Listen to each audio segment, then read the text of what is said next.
Gracias por seguir en este su programa Bajo la Lupa y gracias por todos los correos electrónicos que semana a semana recibo de ustedes. Estamos tratando precisamente un tema de lo que es la libertad de expresión con Marcel Granier. Marcel, te quiero preguntar una cosa.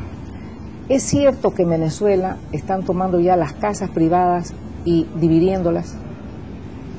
Mire, a mí no me consta, no he visto. Hay en general un gran irrespeto a la propiedad que se manifiesta en la toma de fincas, en la invasión de edificios, de apartamentos y de casas de habitación, de predios, tanto urbanos como rurales, la toma de fábricas. ¿Cómo invasión de departamentos? Mira, organizan una turba, la arman, se presentan en un edificio de apartamentos y lo toman, lo ocupan con el respaldo de la policía. O sea, la policía está por detrás para impedir... ¿Habitados los departamentos? Mira, en los casos que conozco han sido la mayoría deshabitados. Ya. Dime otra cosa. ¿Es verdad que en realidad están tomándose los alcaldías de toda Venezuela? Mira, qué buen punto ese. Una de las reglas fundamentales de la democracia es la transferencia pacífica del poder como resultado de una elección.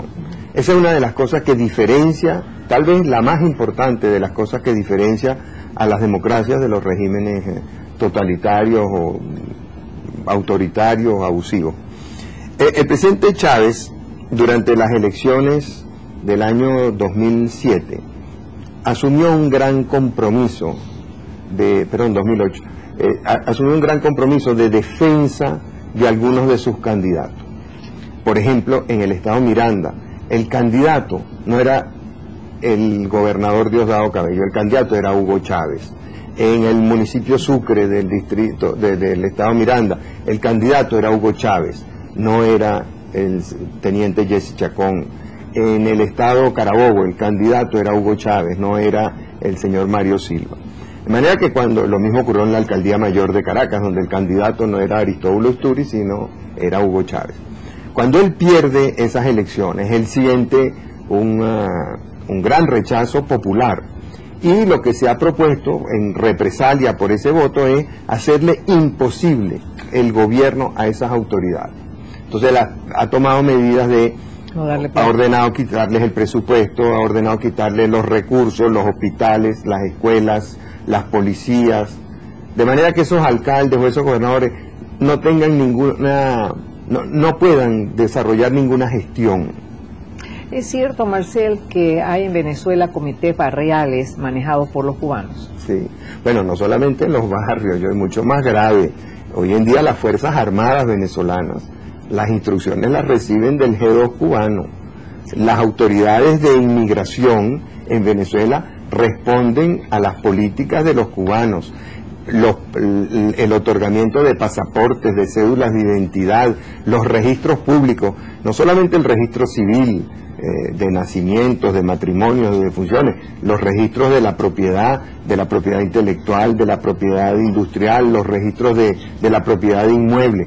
Todo el sistema registral venezolano, tanto en lo que se refiere al registro civil como al registro de derechos de propiedad, está controlado, registros de compañías, está controlado por los cubanos a través de un contrato que además firmó el presidente dictador con la República de Cuba.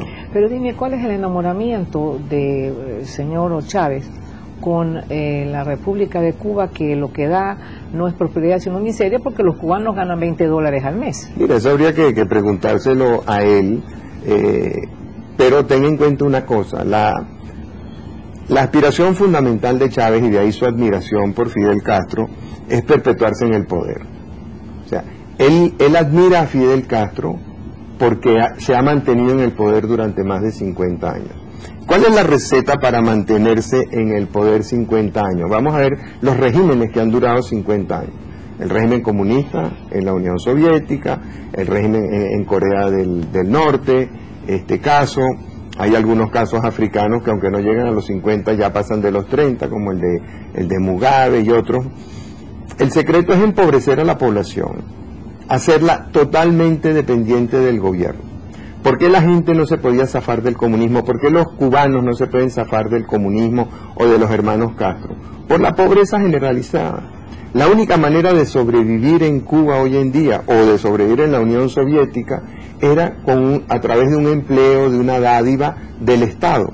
Y eso es lo que Chávez aspira. Por eso Chávez ha empobrecido a Venezuela. Por eso Chávez ha dilapidado una cifra que es difícil de imaginar. 950.000 millones de dólares. Imagínate tú si en qué país no se hubiera resuelto la pobreza. O sea, eso es 70 veces el plan Marshall. Sí. Pero, a ver, aquí hay un tema que quisiera preguntarte.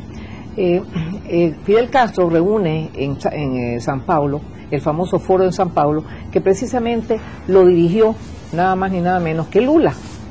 Pero hoy día Lula es presidente y no se ha visto involucrado con este tema de cosas que fue precisamente diseñado en ese entonces para reclutar a todos los comunistas que se habían quedado sueltos después de la caída del muro de Berlín. Así es. Entonces, ¿qué fenómeno es esto? Que Lula dijo, no, esto no va para Brasil. Bueno, no sé si lo dijo Lula o se lo dijeron las instituciones brasileras. Puede, yo no descarto que sea Lula quien haya resuelto zafarse de ese proyecto fracasado que es el Foro de San Paulo, que haya decidido que él no se va por la vía del comunismo o del socialismo del siglo XXI, como le gusta llamarlo al presidente dictador. Pero también puede ser que hayan funcionado las instituciones brasileras.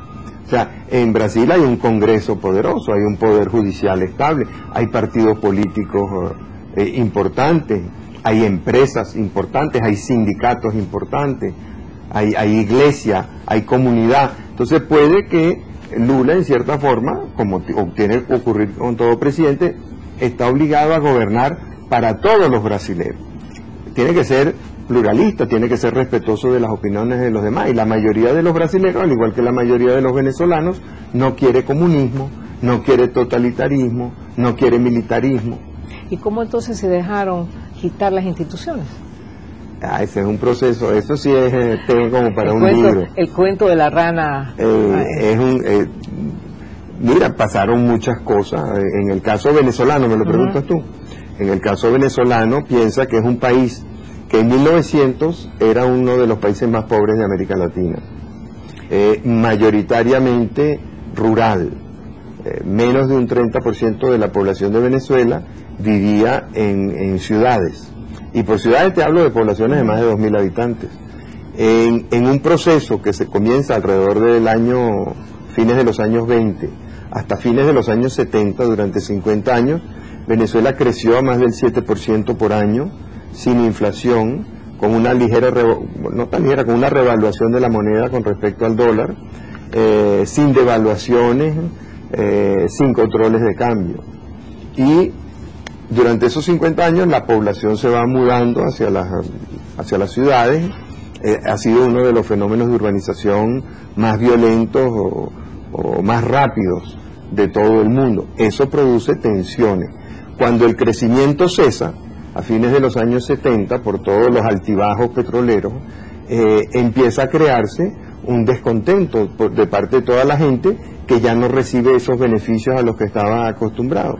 Entonces tú tienes 50 años de crecimiento que complacieron a todo el mundo, que crearon una clase media importante, que crearon una base industrial importante, seguidos por más de 20 años de decrecimiento o estancamiento, de inflaciones altísimas. Por ejemplo, hoy en día la inflación venezolana en un mes es igual a la inflación peruana en un año. O sea, nosotros tenemos una de las tasas de inflación más alta, la tasa de inflación más alta de América Latina. 5% mensual, ¿será? Mira, depende porque tampoco tenemos estadísticas confiables. Claro. Lo que sí se ve, el Estado reconoce una inflación de más del 30% por año. Y todo el mundo sabe que es muchísimo más que eso porque basta con ir al mercado. Entonces lo que pasa en Venezuela tiene que ver con eso. También hay un agotamiento del modelo político.